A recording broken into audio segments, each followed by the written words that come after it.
السلام عليكم ورحمة الله وبركاته. معاكم ياسمين. أنا يعني ياسمين على ياسمين كده ما بيني وما بينكم، بس مشهورة بدندراوي. بشتغل نحاس. أنا عندي ورشة نحاس وفضة. أنا عارفة الفيديو اتأخر، احنا قايلين إن احنا هنذيعه بدري شوية أو هنحطه بدري شوية، بس معلش سامحوني، حصل عندي ظرف كده والدنيا ما ظبطتش. طيب، فقلت اجيبه لكم اعمله لكم من البيت من الورشه. ان شاء الله المره الجايه الفيديو الجاي يكون من الورشه ان شاء الله. طيب، احنا عاملين الفيديو علشان ناس كتير جدا جدا بتبقى تسالني على الجروب هنا او في اي مكان تاني عن النحاس ومميزات وعيوب، ونطلي ولا ما نطليش، ونحاس ايطالي لا انا مش عارفه، طلع ايطالي، وناس تانية لا ده في تصنيع ستانلس. اسئله كتير وناس كتير بتسال على حاجات كتير قوي، فانا يعني الفقيره الى الله، واعتبروني عندي معلومه صغننه كده، فقلت ايه افيدكم بيها. عامة أنا في المجال بقالي دلوقتي ما يقارب مثلا من 18 سنة، فمحتكة بالشغل ده بقالي سنين. ويعني هحاول أوصل لكم شوية حاجات كده، يعني إيه خطوات تمشوا عليها، بما إن أنا يعني في المجال بقالي كتير، وفي السوق كمان، يعني في أصلا في حارة اليهود، وعارفة الناس كلها هناك والناس كلها عارفين. ما علينا. طيب، كل النحاس اللي موجود في مصر بشكل عام مستورد، بس مش ايطالي. يعني ما يقولكش، يعني هو النحاس، بورصة النحاس عموما زي بورصة الذهب. النحاس في مصر زي في ايطاليا، زي في الصين، زي في تايلاند، زي في كوريا، زي في تحت الارض. هو نحاس في النهاية، هو نحاس. يعني عندنا نحاس احمر ونحاس اصفر. النحاس الاحمر اغلى لان هو ده اصل النحاس. يعني هو اصل النحاس نحاس احمر، ده الاصل بتاعه. بيزودوا له حاجه اسمها زنك، دي مصانع ملناش دعوه بيها.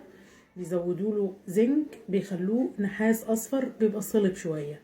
احنا عندنا بيقول بيحيفوه زي الذهب والفضه. احنا بنحيف الذهب والفضه بنحاس علشان ندي العيارات اللي هي 18 21، او في الفضه 800 و925 وحاجات كده. طيب، الافضل في الشغل عموما، طالما هنطلي يبقى نجيب الاصفر. مش هيفرق بقى ان انا اعمل احمر او اصفر، لان كده كده اللون انا مش مهتم. يعني هو كده كده هيبقى ايه، اللون الذهبي او الفضي زي ما احنا بنعمل. عايزه اقول لكم ان الناس اللي بادئه تشتغل في اللاين بتاع الاكسسوارات عموما، انت دخلت خلاص تخش في المجال وهتشتغل اكسسوار. اذا عايز تعمل منتج ذو قيمة والناس تشتريه منك وانت مستريح نفسيا، ابعد خالص عن المعدن العادي اللي هو بيتشرى من عند مثلا الخردواتي او من عند اي حد بيبيع لعب المعدن الفضي او الذهبي او ايا كان. ليه؟ لان دي مهما تعمل هتغير لون، مهما يحصل هتغير لون. انما النحاس منتج محترم، النحاس ابن عم الذهب والفضة.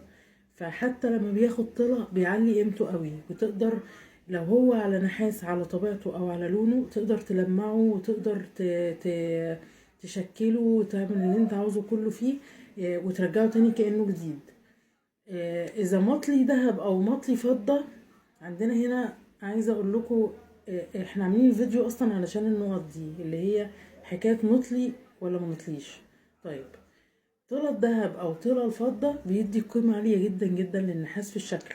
يعني هو بيديله شكله حلو قوي قوي، بس انت يعني مع الاستعمال كده كده هتطلي تاني. يعني اللي يقولك انا هديلك الذهب ده ثابت مدى الحياة، لا، مفيش حاجة اسمها الكلام ده. لان الذهب اللي احنا لابسينه اصلا الاصلي اللي في ايدينا بيطفي. فانا دلوقتي واخد منتج اصلا مطلي، يعني كأن انا بس بالظبط حاطه مثلا اقلادور. فمهما اجيب حاجة بقيمتها عالية جدا، مع الاستعمال كده كده هيروح. فالذهب او الفضة، عندنا نحاس لما بنيجي نطلي ذهب او نطلي فضة بيعيش. يعني اقول لكم هيقعد مدة، هياخد وقت، وكل الكلام ده مفيش فيه مشكلة. بس مع الاستعمال اللون بيغير وبنحتاج نطليه تاني. الفرق عندنا ان هي ايه درجة ثباته، هيقعد معانا قد ايه، هيقعد معانا شهر ولا 2 ولا سنة ولا سنتين وهكذا. اجود نوع طلة بيقعد وبيستحمل، واقول لك ممكن يقعد معاك 4 5 سنين اذا احترمته بمعنى ان انا ما اقعدش كل شويه برفان، ما اقعدش كل شويه ميه، ما تعاملوش المعامله اللي هو دهب، هو مش دهب، هو نحاس مطلي. فيعني انا ما اتعاملش معاه على انه هو دهب.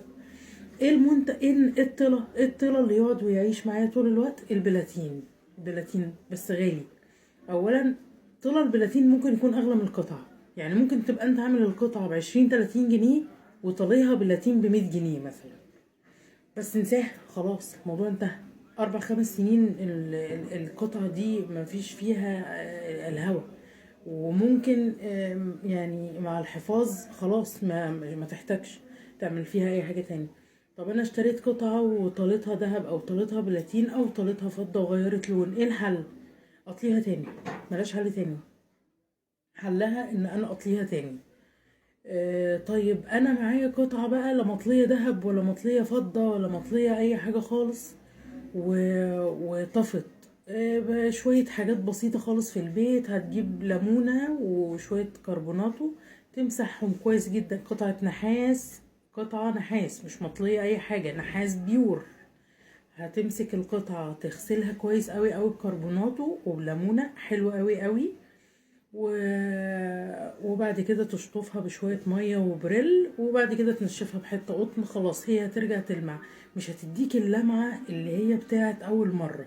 عايز بقى اللمعة بتاعت انا واخداها دلوقتي حالا من الورشة كأني لسه عاملة القطعة دي، دخلها اي ورشة ليا او لغيري، انا عندي ورشة وفي ناس كتير عندنا ورش كتير في شارع المعز، هتاخدها لاي ورشة من الورش دي تقول له لو سمحت انا عايزة المع القطعة دي، يلمعها لك، هيرجعها لك تاني كأنك لسه شاريها دلوقتي حالا.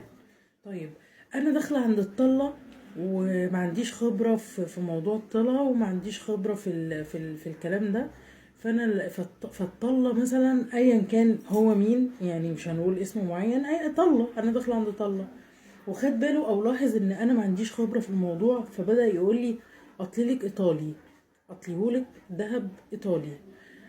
فانا اسمع كلمه ايطالي دي، ده دهب ايطالي، ده هيبقى حاجه فظيعه، ولا الهوا، انسوا، مفيش حاجه اسمها دهب ايطالي.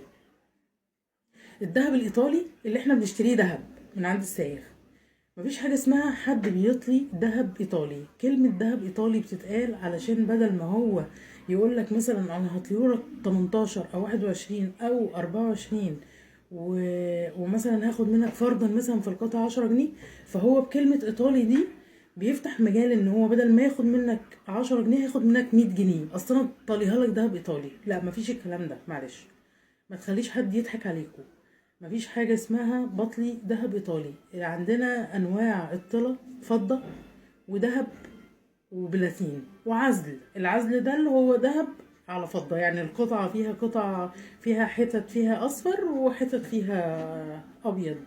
وفي نوع طلة تاني اسمه الكورو، دهب كورو. دهب الكورو دوت اللي احنا بنحطه على الانتيكة، على